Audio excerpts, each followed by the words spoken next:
Assalamualaikum warahmatullahi wabarakatuh. Selamat pagi teman-teman. Bagaimana kabar kalian semua? Ini kami selesai deres ya. Ini akan menerangkan penyebab bagaimana pohon karet kita ini sering mati getah. Ini ya.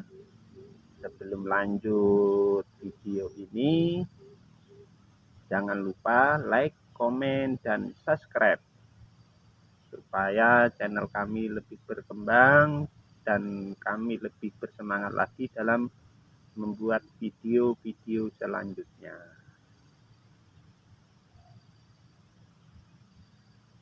Yang pertama, penyebab mati getah yaitu bibit ya. Pertama dari bibit ya teman-teman. Ini yang pertama itu bibit PB. Jenis PB ini kalau masih muda, dia ini sering mati getah. Jadi untuk bibit PB yang masih muda ya teman-teman, kalau ngambil torehannya ini jangan terlalu panjang ya teman-teman. Misalnya dari sini sampai ke bawah. Ini kalau untuk PB ini solusinya jangan terlalu panjang. Sehingga nanti kalau sudah dia kan karena dia cepat mati getah ya teman-teman, jangan sampai panjang. Nah, misalnya saya seperti ini nih teman-teman ya. Saya contohkan ini. Setengah meter. Itu cukup ya teman-teman. Nanti kalau dia sudah sampai sini mati getah kan sudah sampai ke yang lama yang sudah diderek. Jadi nggak sampai bersisa. Nah, misalnya kayak seperti ini nih. Nih. Satu contoh ya teman-teman. Ini satu contoh PB. Nah, ini kan nggak panjang ini teman-teman ya. Ini ternyata belum sampai ke sini, sampai yang ke janda sudah mati getah, dipindah lagi sebelahnya. Apalagi kita kalau ngambilnya sampai panjang, sampai bawah sini, semuanya ini masih pertama semua, baru dapat separuh, pindah sebelahnya lagi. Nanti hasilnya jelek ya torehan kita ya teman-teman. Ini khusus untuk PB ya. Begitu juga dengan bibit yang lain ya. Ya banyak juga, ada juga yang bibit GT, PB atau IRR yang dia ini tukang bibitnya ini asal-asalan ya teman-teman. Jadi dia mengambil entresnya bagus, IRR, BBM bagus, tapi yang bawahnya ini indukannya ini yang buat ditempel ini ternyata dia ngambilnya sembarangan, sehingga setiap bibit yang unggul pun dia ada yang gagal produk. Dia bukan ngikut entresnya tapi ngikut daripada pangkalnya. Maka solusinya untuk tukang bibit yang kualitasnya terjamin sehingga hasilnya memuaskan, dia ikut, misalnya gagal di entresnya, maka dia akan ikut indukannya yang bagus, yang getahnya banyak ya teman-teman. Penyebab yang kedua yaitu ya teman-teman, cara penorehan yang salah, yaitu misalnya terlalu diporsir tiap hari.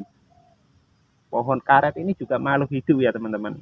Kalau kita porsir diderek tiap hari, dia juga akan capek seperti kita yang derek juga capek, pohon karetnya juga capek. Dia pohon karetnya stres sehingga dia akan mati getah. Begitu juga dengan pohon yang deresannya banyak plan ya teman-teman, banyak jalur. Belum tua, kalau tua bolehlah kita banyak plan, 3 atau 2 atau 3 kan gitu. Itu nggak apa-apa kalau pohon yang tua ya. Masih muda plannya di deres 2 atau 3. Selain dia boros ya teman-teman, begitu juga dia akan cepat mati getah. Faktor yang lain penorehan yang salah ini yaitu pohonnya ini masih basah ya teman-teman. Ini habis hujan ternyata kita ini masih basah, kita toreh ini menyebabkan mati getah. Karena apa ya teman-teman? Air hujan ini akan masuk ke pori-porinya ini ya teman-teman. Masuk ke pori-pori kulit yang keluar getah itu akan masuk ke dalam sehingga akan merusak daripada jalur yang keluar getah itu ya teman-teman, air hujan itu. Jadi diusahakan kalau kita noreh usahakan pohon karetnya masih sudah kering ya teman-teman. Penorehan juga ya teman-teman, kalau kita ini sering kena kayu ya teman-teman, kulitnya sampai habis juga nanti akan menyebabkan mati getah ya teman-teman. Jadi usahakan kalau noreh ini yang bagus. Kalau kena sedikit-sedikit kena kayu itu wajar, tapi kalau sampai panjang itu namanya kurang ajar ya teman-teman. Pohon karetnya nanti juga stres ya teman-teman. Yang selanjutnya yaitu penyebabnya ini pemakaian obat poles yang tidak sesuai aturan atau tidak pakai standar ya teman-teman. Ada yang kalau tetangga kami ini pernah dia pakai obat etrel poles ini yang untuk nanas ya teman-teman, bukan untuk karet. Ini dia pernah pakai satu kali ini katanya 2 hari masih netes ya teman-teman. Nah tapi dia karena takut dia tidak dilanjutkan lagi. 2 hari ya teman-teman, masya Allah itu sangat berbahaya kalau polesannya, obat polesnya ini tidak sesuai dengan aturannya ya teman-teman. Begitu juga kita sudah pakai poles, norehnya juga setiap hari ini kurang bagus ya teman-teman. Ini bisa menyebabkan mati getah. Yang selanjutnya yaitu ya teman-teman, pemakaian obat rumput. Bagaimana kondisi lahan kita ini kan kadang-kadang bongkor, banyak semak-semaknya ya teman-teman. Ini yang pernah kami alami yaitu kalau kita menggunakan obat sistemik, obat kuning yang misalnya clean up, roundup, kan banyak ya obat sistemik ya teman-teman, yang matinya lama itu loh kalau nggak tahu sistemik. Nah ini sangat berpengaruh sekali ya teman-teman. Kalau obat rumput yang sistemik ini akan menyebabkan akar-akar yang ada, akar serabut yang ada di atas tanah ini akan menjadi mati ya teman-teman.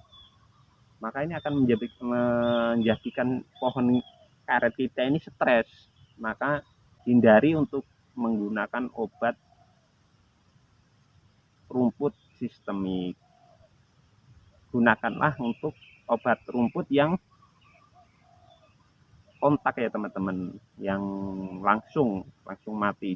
Banyak sekali kan obat biru, obat yang misalnya Turmadan, Gramason, Turmadan, Paratop. Nah ini kalau untuk ke akar dia lebih ramah lingkungan, ramah untuk pohon karet kita ya teman-teman.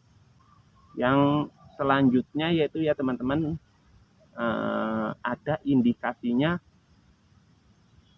di pohon karet ini yang menyebabkan mati getah ini jamur ya teman-teman. Jamur, baik jamur akar ataupun jamur, ya intinya jamur ya teman. Bagaimana untuk pencegahannya yaitu kita taburi dolomit ya teman-teman. Biasanya jamur ini disebabkan karena kebun karet kita ini terlalu bongkor, sehingga ketika waktu musim penghujan lembab, lama keringnya ya teman-teman, dan kita karena mengejar cuan sehingga kita masih beres juga, masih basah. Nah ini akan menyebabkan jamur, penorehan yang masih basah ini ya teman-teman. Maka usahakan lahan kita ini bersih ya teman-teman, jadi supaya jamur ini tidak ada. Indikasinya bagaimana untuk pencegahannya, pakai dolomit, kapur dolomit. Kalau seandainya sudah terjangkit jamur di pohon karet kita ya teman-teman, menurut